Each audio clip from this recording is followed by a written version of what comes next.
Hello, it's Dawn Michelle from Boho Tarot, and today I wanted to share with you the stunning Lux Ex Umbra Tarot from French artist Pauline A., one of the founders of the Mystic Marseille Studios. This sumptuous chiaroscuro-inspired tarot deck blends symbolism and astrology through its 78 original illustrations. So for those of you like me who may not be familiar with this term, I had to look up not only what it was, but how to pronounce it.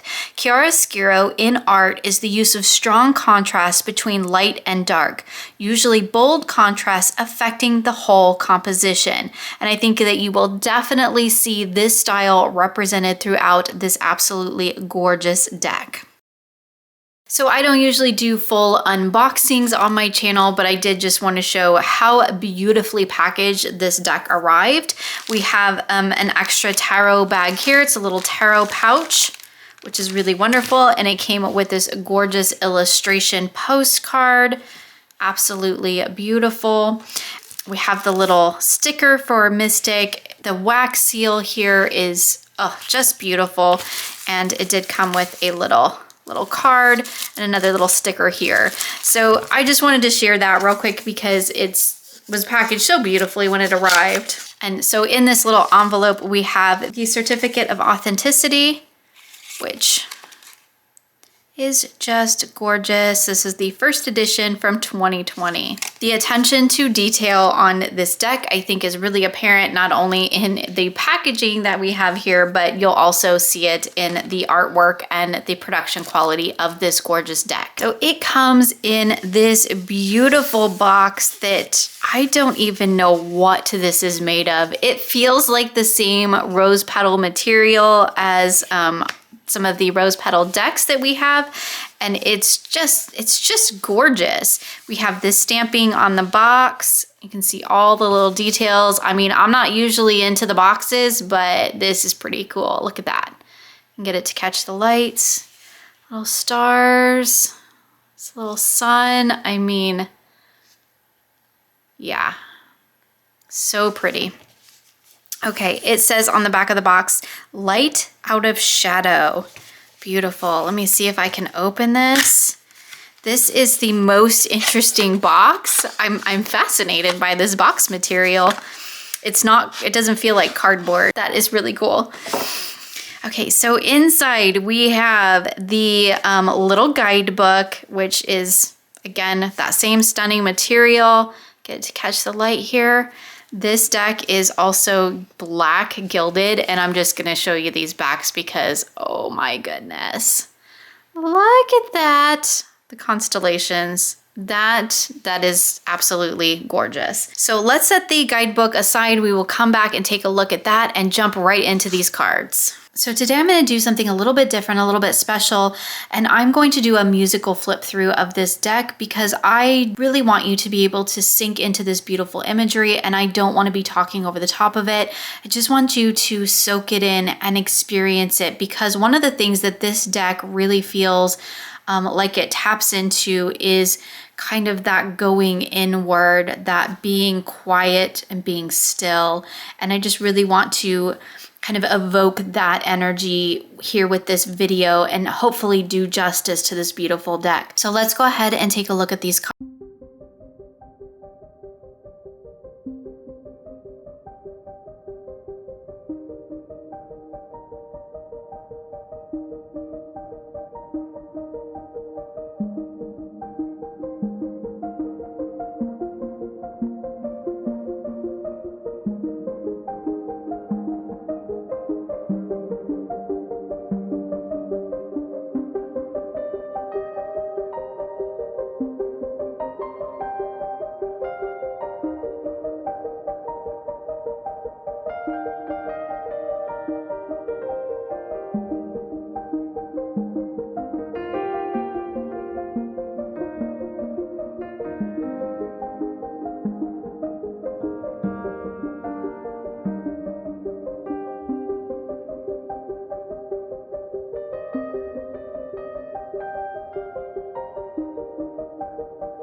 So that was a look at the gorgeous cards. I do want to talk about them a little bit more in detail, but before we do that, I want to kind of take a flip through the guidebook just so that we can kind of get some context for our cards here. The first half of the book is in French, and because this is by a French creator, that totally makes sense, but there is an English version in the back, which I really appreciate. So we have a little word from the creator about this deck. It says, in 2018, I became seriously ill following an emotional shock. Initiated into the practice of Tarot de Marseille a few years ago, I found comfort in it as well as in drawing and art therapy, which allowed me to get in touch with my inner life. So she says, why not create my own tarot? I felt the vital need to embark on this crazy project, and during those moments of grace when inspiration struck and soothed me with its magic, my sorrows subsided. I think the creative energy helped me through these difficult times. I'm grateful to be able to share my experience because for me, this project is above all a message of hope and resilience. To give even more meaning to our work, a percentage of the profits are donated to associations involved in the fight against breast cancer. So that to me is it's just really beautiful. I love that this deck comes from a place of healing. So here it talks a little bit about the use of light and shadow. It says, beyond fortune telling, tarot is an ideal tool to support a projective work. The notion of shadow, which was defined by Carl Gustav Jung, represents the positive or negative parts of our personality that we have repressed. The recognition and reintegration of the shadow can help us evolve and develop our spirituality. Mirror of the unconscious, tarot promotes self-discovery and self-knowledge. Each card of the deck contains its share of light, upright, and shadow, reversed meanings. So I love that tarot is the mirror of the self-conscious. That definitely it aligns with how I approach the tarot as well. We have a little bit about the deck structure. So we have our 22 major arcana, which respect the tradition of Marseille. And then we have unpublished astrological correspondences that enrich the major and minor arcana, 10 planets and 12 zodiac signs. Among the planets, 5 are personal, the sun and moon representing the luminaries, as well as Mercury, Venus, and Mars. There are 2 social planets, Jupiter and Saturn, and finally 3 transpersonal planets, Uranus, Neptune, and Pluto. Please note that depending on the books and authors, these correspondences can vary. That's a very good point to make. So here we have our table of correspondences. We have the associations in the major arcana, and then each of the cards you may have noticed do have an astrological association. They are written in French on the cards, but we do have the English translation here. Although if you're familiar with the signs, you can definitely tell which is which because they are directly on the cards. So then it goes into a little bit about each of the cards. We just have a brief write-up and then the card in light and shadow. I love when decks do this because while I don't read reversals, a card to me can be in shadow depending on the context of the reading and the position it falls in. So while I don't use upright and reverse to indicate light or shadow, I do incorporate light and shadow into my readings based on the context of the reading and the position of the card. So I really appreciate when decks include that. We just have a little write-up for each in the major arcana. I do like that although she has the French titles up here, we do have what card it is written in English. Again, if you know your numbers, you probably won't struggle with that. And I think they are close enough that you could probably figure out what each one is. So then we have the minor arcana, where we have the wands, the denier pentacles, the swords, and the cups. And we do have each one corresponding elementally, which I love. This deck definitely takes much more of an elemental and numerological association to the cards, which I really appreciate because that definitely lines up with how I read tarot. So we have each of the elements in relation to their suit. We have the numbers, and let's see. Yeah, these line up really well with my personal interpretation, so I love to see that. And then we have the court cards, which in this deck embody social roles representing the consultant himself or someone close to him. It says pages, queens, and kings are illustrated by the 12 zodiac signs. As for the knights, the deck messengers, they are illustrated by 4 planets, Mars, Jupiter, Mercury, and Venus. So really, really interesting here. I love that they also include a little bit of information about each of the court cards. We don't have interpretations for the numbered minors because you don't really need them, because you can look up here and see what element it is, what number it is, and that will give you kind of your message, your keywords to tap into, which I appreciate because I like that corresponds with the way that I read tarot. So beautiful little guidebook. I do love that it takes a numerological and a elemental approach to the tarot, because that totally lines up with how I read. So I feel like this deck is going to be a great one. In fact, I had a lot of people comment, get in touch with me and say, have you seen this deck? And I'm like, yes, it's sitting on my table. So now that we've taken a look at the guidebook, we've done the flip through of the cards, I want to talk a little bit about these cards because they do something a little bit different. Again, we have that kind of art style that ties into the light and shadow. And I think you can definitely see that here represented. So in our Fool, we have kind of the feathers. We have this beam of light coming down, alighting this path. So our Magician, I love that we have the Mortar and Pestle here. We have the elemental symbols. I think that's gorgeous. Beautiful High Priestess with the jellyfish. Love this Temperance with the pearl down here. And you can also see there's like a little spider. Interesting with our Emperor card. Again, you can see that spider energy, which I love pulling that in between the Emperor and Empress. I really like when they are a pair, and I feel like, we have the pearl and the diamond, the two little spider figures. I think that works beautifully. I mean, this Hierophant is just, stunning. The raven with the key, it's beautiful. Our Lover's card is gorgeous. I like our Chariot with the wolf being half light, half dark. Really fantastic. A Justice card. I do like that Justice is at 8 and Strength is at 11. That does line up with Marseille style and an older style. It was when that didn't get swapped around until the Golden Dawn associations. So this, I think, is a really interesting Justice card. Like the cosmos sees all, right? Like you can't fool the universe. Beautiful Hermit. Again, the play of light and shadow. Really interesting Wheel of Fortune card here.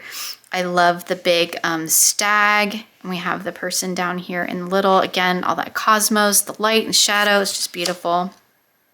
So here's our Strength card with all the elements in the palm of your hand. Interesting that only a couple of the cards have these really bright backgrounds.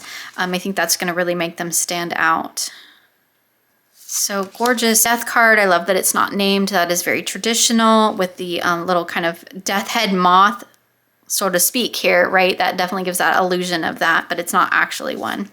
This card, when I was flipping through, this card took my breath away. Like, I think my heart literally skipped a beat because I think this is the most beautiful card in the deck and the most beautiful Temperance card. I love whale energy, and this card is just, it's just everything. Yep, it took my breath away when I saw it. Really interesting Devil card here with the Eclipse. Gorgeous. And we have our Tower. Stars. The Moon and the Sun and the Moon were really interesting because they are like right faces.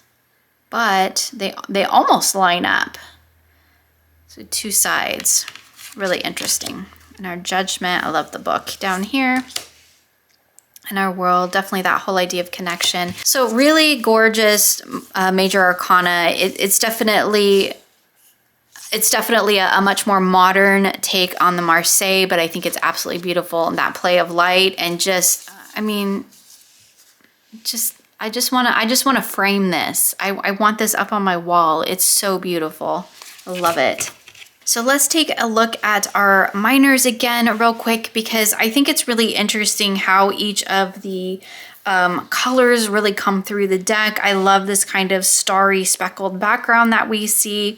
It is the same background. It just looks like the color tones have been changed. So we definitely get a lot of consistency and cohesion across the minor arcana, which I do like. This is very much a pip style deck, which means that we don't have fully illustrated minors. We just have the kind of symbol and number of whatever it is. We can see each here has its elemental symbol for each of the 4 suits. So here's our aces all together.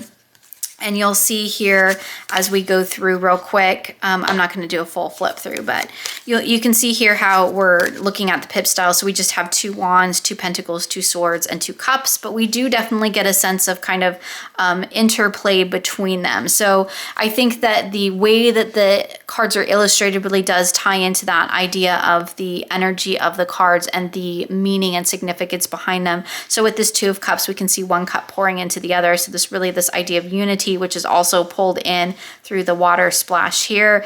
I love this with the 2 of swords. We have the lightning coming down right between them, and the swords are kind of divided by the lightning, which is really fantastic. So here in the 2 of pentacles, we can see the single plant, which is branching out into the 2 pentacles, that idea of the kind of one thing separating into 2. And then here we have our 2 of wands, where we can see the 2 wands are crisscrossed and they're in front of that ring of fire, kind of bringing everything together. I think that the way that the pips are depicted really does tie in quite lovely to the meanings in the cards. So our 4s are the number of stability, consecration, security, and stagnation. So I think we can definitely get those energies through these cards. I'm not going to go through all of the numbers, but I did just want to kind of show you how these cards work in terms of being more of a pip style deck. So we have just, the 5 wands coming together to do whatever it is that they're going to do, or the 5 pentacles coming together, and the 5 swords coming together, and the 5 cups coming together. I love this with the kind of shattered glass here, and then we have the water leaking out. I think that's really cool. So because the court cards do something a little bit different, I thought we would just go ahead and take a quick peek at those. So it did say that our pages are represented by one of the 12 zodiac sign. Our pages symbolize a young, inexperienced person. He must learn to master his potential. And then we can see each of the signs represented here. I don't know that I have another deck that really does that to this extent. I do like that we have the signs on there so that we can very clearly see what sign it's relating to. And we also have the elemental symbols at the top to really remind us what element we're looking at. So for our queens, we have the Queen of Wands in Leo, the Queen of Pentacles in Taurus, the Queen of Swords in Aquarius, and the Queen of Cups in Scorpio. So next we have our kings, which in this deck they are listed page, queen, king, followed by the knight. So our kings, we have here the King of Wands represented by Aries, the King of Pentacles represented by Capricorn, the King of Swords represented by Libra, and the King of Cups represented by Cancer. So our knights are listed last, and they are illustrated by the 4 planets, Mars, Jupiter, Mercury, and Venus. It says the knight is bearer of news. He embodies the message for which he is responsible and must convey it to its destination. So now that we've kind of looked at the deck in detail, let's talk a little bit about this card stock because it is quite unique. It says it is thick art paper cards, 350 GSM. It has a rose petal texture finish and black edging, which we can see here, which is really cool. I think it really finishes the deck off nice. We have spot, UV, and black hot stamping, which is really cool. That's what's on the back here. It also comes with the little guidebook that we saw and the rose petal finish box as well, again with that stamping, which is just really cool. With these rose petal decks, sometimes shuffling can be difficult. These are, I want to say, a little bit larger than traditional tarot size. So just for size comparison here, I have the US Games Centennial. So it's, as you can see, a little bit wider and a little bit taller than the US Games traditional size. So it definitely is a larger deck, which might mean I might have trouble shuffling it. It also has that rose petal finish, so we'll see how this goes. I do have very small hands, so I often have trouble shuffling larger decks. But once I get my hands around it, that really does riffle beautifully. It is a bit of a stretch for my small hands. The flex in these cards though, like it has some fantastic flex to them. I would probably be better served to yeah, half it and then half it again, which is something that I have to do with decks that are a little bit on the larger side. It doesn't stick too terribly bad, even though it has that rose petal finish. We are getting a little bit of clumping, but I think you can definitely still overhand it if that's the way you shuffle. I can do it this way. I'm betting I cannot get my hands around it. Yeah, not really to do it that way. If I just did half the deck, I probably could. So let's pull a few cards. So we have the Lovers, the Seven of Cups, and the King of Pentacles. I do love that the minors have the very significant colored backgrounds, so that definitely, if you can see here, definitely helps you pick out, you know, Pentacle, Cups, Wands, and Swords. The Wands and Swords are kind of close, but if you look, the Wands are a bit more orangey and the Swords are a bit more on the kind of pinky purple side. So you can pick them out.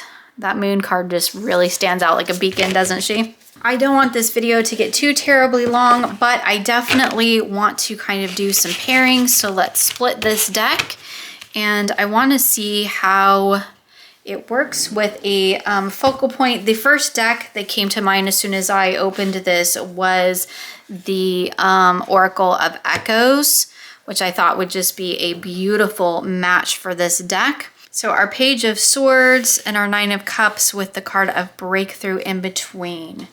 Quite beautiful. I really thought this might be a really good good pairing, because while we have the little bit more minimalistic imagery in the tarot here, we have that really highly detailed, beautiful imagery coming through the Oracle of Echoes, which really creates a wonderful focal point. And I thought the color palettes would just be fantastic together, which I do think that they are. Quite beautiful. So yeah, I think both of these decks feel very much like diving deep into self, and I feel like they would work really beautifully together in kind of tuning into those deep inner messages, kind of what that unconscious message is, what it wants you to know. Here we have Hope between the 4 and 5 of Wands. Gorgeous. Just do one more. Depression between our Magician and our 8 of Pentacles. Sometimes trying to manifest all this can be a lot to bear, right? So beautiful, beautiful pairing. Okay, one more. So another deck that I thought might make for a really interesting pairing with this particular tarot is the Animal Spirit, the Wild Unknown Animal Spirit. Again, two totally different art styles, just like we saw before, but I feel like adding that kind of animal energy in the middle brings that kind of nature energy to the readings, whereas the Lux Ex Umbra is really kind of more about the kind of human and cosmic realm. I love the idea of tying in that animal energy with the animal spirits. So I thought this just might be a really interesting pairing to work together. Like our bear. Really different art styles, of course, but I feel like the messages would probably be really cohesive. So here we have the owl energy in between the Emperor and the 5 of Cups. Interesting.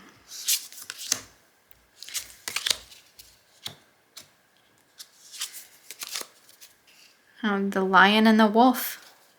Okay, one more deck that I wanted to try is actually another tarot deck, and this is the Darkness of Light. And I just felt like, again, it's another deck that is really heavy on the focus of play between light and shadow, and I just thought these might be beautiful together. So here we have our Hierophant between our Knight of Wands and our Page of Pentacles. Interesting. So again, I thought maybe the play of light and shadow might be really powerful in these decks. The color palettes are really cohesive as well. Again, two totally different art styles, but I do think that they work quite well together. Again, really, I feel like tapping into that darkness, the idea of light and shadow. It's beautiful. Okay, here we see that kind of pinky orange color coming through all 3 cards. I love that. Definitely also getting the idea of flow here, because we have kind of the sand flowing down into the water, flowing into the cosmos here. I just think that's really beautiful. It's that powerful moon card. Quite gorgeous. It's our Hermit, our 4 of Coins, and our Ace of Wands. Interesting. Again, loving the play of energy that I'm getting coming across these cards and these decks. Look at the 7 of Cups between the World and the 5 of Swords. Beautiful. So really beautiful deck that, again, really plays heavily on that idea of light and shadow in terms of that art style, which I think is really gorgeous. I love that it has the elemental, the numerological, as well as the astrological correspondences. I think that's really interesting to have that really keyed into the court cards. I think that's a wonderful way to approach it. I'm really looking forward to kind of getting to know that a little bit better, work with it a little bit more. Again, it's just a really stunning deck in terms of its artwork. It's quite minimalistic. When you really look at the minors, you know, it's a very kind of minimalistic, but we have a lot of energy flowing through these cards. So while it doesn't rely on really heavy, busy artwork, there is a lot of energy that's coming through each of these cards that I feel the light and shadow is what's bringing that out. The use of that. So you can see here, this is a fairly simple imagery. We have, you know, the light beam, we have a couple feathers, some clouds, a cosmos back here in this little kind of plank road going off. So not a ton going on in terms of the illustration, but it's a highly energetic card. And we can see a lot of flow, a lot of movement. Again, that, you know, tapping into that light and shadow, I think that's really beautiful. Again, with these pip style cards, there's not a lot going on in terms of the scene, but energetically we can see a lot of movement happening within this cards. We have all of these pentacles that are growing from this single beautiful vine. We have the background kind of pulling in that elemental energy, which for me also connects it to the cosmos. So for me, this is a little bit of a kind of as above, so below type of deck as well, because most of the cards really do kind of have this sort of cosmic undertone to it that I really think kind of taps into that cosmic energy of tying in those larger energies with kind of the more mundane, grounded energies. We see here in this High Priestess here with the jellyfish. You know, we see this little tower on fire. Quite interesting moon card, more of the idea of tapping into the moon of self, right? The unconscious part of self. The one card in the deck that doesn't really thrill me is this 3 of Swords, and it's just because that heart's plonked on there. But the rest of the cards I really, really like. The Major Arcana is absolutely stunning in this deck. The minors I do quite like. They are very elemental, very energetic, definitely pip style, but I think they are quite beautiful. I really do kind of dig the astrological association in the quartz. I'm really looking forward to getting to know that. But the Major Arcana is just really spectacular in this deck. So that was a look at the Lux Ex Umbra Tarot. I may be totally slaughtering that. I do want to thank Paulina A., the creator of this deck and the founder of Mystic Marseille Studio, for sending me this deck to share with you today. I would love to know what your thoughts are about it, so please feel free to share with me in the comments below. Thank you for joining me today. I hope you enjoyed this look at the Lux Ex Umbra Tarot, and I look forward to seeing you again soon for more creative tarot for an inspired life.